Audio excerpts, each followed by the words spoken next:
এখন আমি পানি দিয়ে দিলাম আর দিয়ে দিলাম চিনি। এখন এই যে আগার আগার পাউডারটা দিয়ে দিব, দিয়ে মিক্সার করা, তারপর আমি চুলা ধরাবো। এই যে আমার মিক্সচার হয়ে গেছে গা।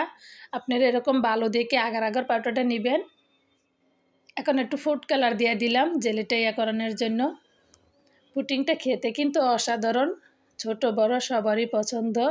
এরকম ঠান্ডা ঠান্ডা পুডিং কিন্তু রোজার ভিতরে কিন্তু অনেক ভালো লাগে ইফতারের সময়। আপনারা ইফতার ছাড়াও বানাইতে পারেন। এদিকে আমি দুধ নিয়েছি আর দিয়ে দিলাম চিনি। এখন দিয়ে দিলাম আগার আগার পাউডার দিয়ে দিলাম, দিয়ে ভালো করে মিক্সার করে তারপর আমি চুলা অন করব। এখন এই যে আমার হয়ে গেছে গা দুধটা, আর এই যে জেলিটা দেখছেন হয়ে গেছে গা। এখন এই জেলির উপর দিয়ে ঢেলে নিব আস্তে আস্তে।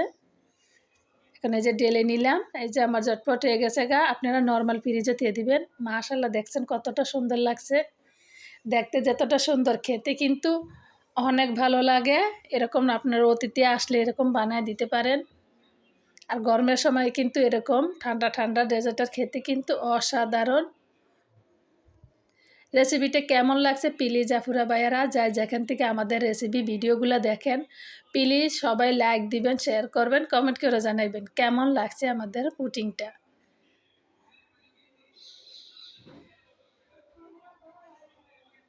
খেতে কিন্তু মাশাআল্লাহ অসাধারণ। পুরা রেসিপি ভিডিওগুলো দেখবেন, আমাদের সাথে থাকবেন আরও নতুন নতুন রেসিপি ভিডিও দেখার জন্য। সবাই ভিডিওটা লাইক দিবেন, শেয়ার করবেন, কমেন্ট করে জানাবেন।